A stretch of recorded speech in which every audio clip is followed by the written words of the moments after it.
Pour l'exposition sur Johnny Hallyday l'exposition, Jean Reno a accepté d'être l'audio-guide.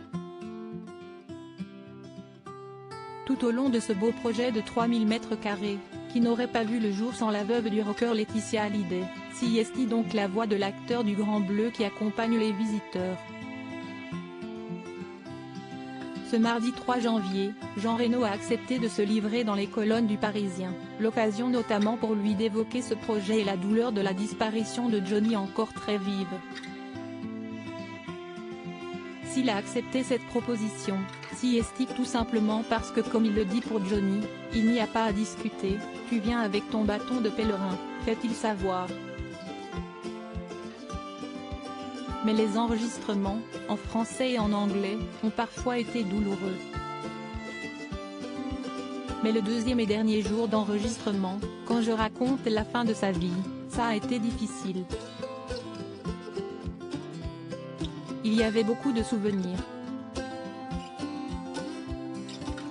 Son putain de cercueil. Comment imaginer que tout va s'arrêter, surtout lui. Tout le monde voulait y croire. Si est-il quand même fou, livre Jean Reno, non sans émotion.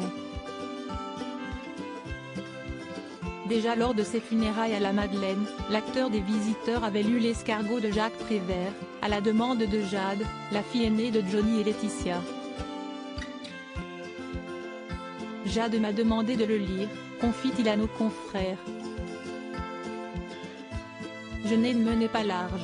Le moment le plus dur si cette disparition reste encore douloureuse pour lui, Jean Reno se souvient d'un moment particulièrement difficile lors des funérailles à la Madeleine. Mais le moment le plus dur, c'était la procession. J'étais en voiture avec Danny Boone, qui pleurait à l'arrière, raconte l'ami de Johnny Hallyday au Parisien. On descendait si lentement les Champs-Élysées vers la Madeleine, les gens étaient à quelques centimètres, ils criaient leur souffrance et nous interpellaient merci d'être là. Je ne savais pas quoi leur répondre. Puis, par la suite, celui qui partage sa vie avec sa femme Sophia est allé à Saint-Barth pour l'enterrement du taulier, sur son île de cœur.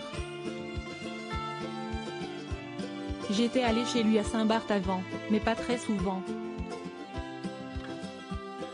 On y restait ensemble à regarder la mer et ensuite on allait se les geler dans sa salle de cinéma à -15 degrés Celsius, se remémore le comédien.